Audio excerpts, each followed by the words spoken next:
Have you been holding your cube wrong the entire time? Today, I want to explore a very simple technique that's going to help people with more precise turning, especially those with hypermobility or hypermobile joints. So if you're new to this channel, my name's James. I am a movement coach specializing in the brain and nervous system. I've spent a huge part of my career over the last 21 years working with athletes of different levels and ability to help them achieve new skills, as well as working on the rehab side of movement. So things like pain management or overcoming disabilities or obstacles to people's movement based on pre-existing conditions. Now, as some of you already know, prior to this job, I was a circus performer, and one condition that comes up really often in the world of circus is hypermobility. You can probably imagine why. A lot of athletes with hypermobility are at higher risk of injuries when it comes to certain sports. But in the world of circus, where it's not about achieving specific results, it's just about doing the cool thing, having hypermobility that allows you to go into weird and crazy shapes and positions is actually seen by a lot of people as a benefit. However, when we are dealing with joints that have trouble staying strong and stable, this can come with a whole host of problems with it as well. So hypermobility is something I've been working with for a long time. In the world of speed cubing, we might not necessarily need to worry about hypermobility that much, but when it comes to lax and hyperextending joints in the fingers, as I'm dealing with myself, this can actually be somewhat of a problem. Just to be clear, before we go any further, there is also a difference between general hypermobility and hypermobile joints. Hypermobility as a condition is usually categorized by a number of different things, including joints that are pretty elastic in several areas of the body.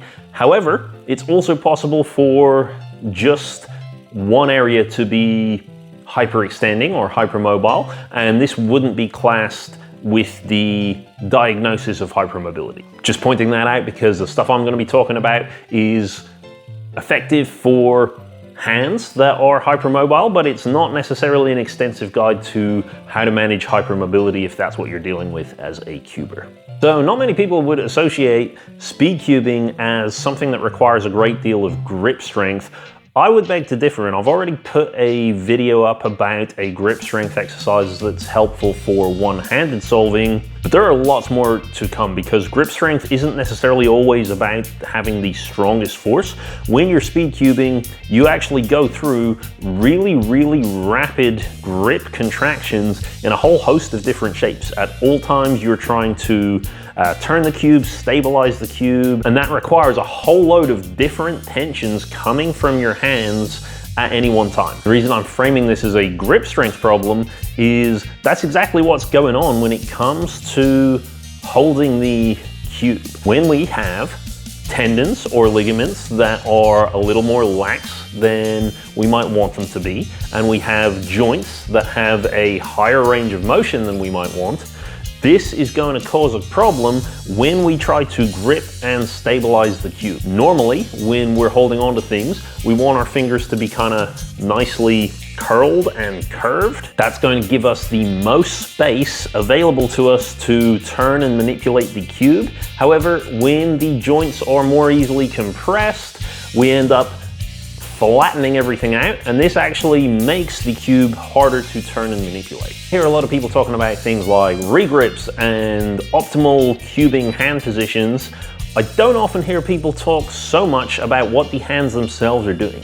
So if you're dealing with hypermobility, this is going to be a really useful video for you, because absolutely you'll probably find that there are some changes to your hand position that can really matter. If you're not dealing with hypermobile joints, well, might be worth a watch anyway and see, can you actually improve your cubing times and speed by having more precise turning based on what's going on with your hands. So let's talk about what this looks like during the solve. So as I've mentioned already, my fingers hyperextend to some extent. I don't have hypermobility as a diagnosed condition, but definitely when it comes to the joints in my fingers, especially these middle ones here, you can see they're a little bit lax. They kind of bow outwards.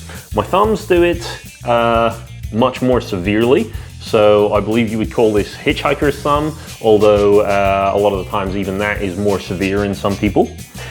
What it looks like when it comes to cubing is when I'm not paying active attention to what my fingers are doing, my fingers want to kind of compress inwards. So rather than holding with the fingertips and rather holding with the thumb tips, they want to press in so that I'm holding with these little joints, and the same with the tips of the fingers. It's almost like my fingers actually have one joint less and they're all a lot shorter. When you take a much shorter hand with a bigger cube with less joints for movement, that is going to lead to a lot more clumsiness and complications when it comes to the solve. We'll try just a nice little spammy movement like this, and hopefully if I angle it towards the camera you can see exactly what my thumb wants to do. And I can still go kind of fast, but you'll see the thumb on this side and then the fingers really get kind of bowed out on that side, and that restricts a lot of my movement potential. So the solution then is, at all times I really want to be concentrating on having fingertips on the cube, and I find it's quite hard to tell yourself fingertips, fingertips, fingertips. For me, I find it actually easier to just say, at all times try to be holding the cube at the outermost corners. The further out that I hold, the better it's going to be for my solve. Even for the thumb here, instead of holding as far out as I can go, I'm holding just onto the end of the center there, and that ensures that my thumb tip is the one holding. And I don't know if you can tell the difference, but I find it much smoother, much easier to go for some turning there. So I'm going to try doing a solve with everything relaxed. I've been finding it a little bit hard once I've started trying to do this properly, but we'll see how this goes.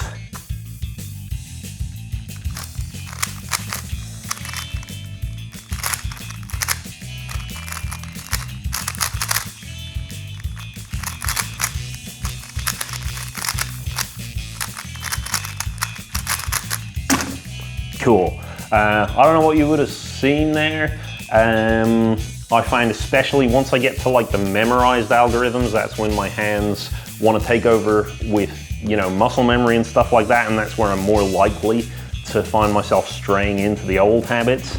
We'll see if we can slow this down, look at it in slow motion and see if any of that's obvious. So, paying attention to fingertips now, let's see if you can notice any kind of a difference.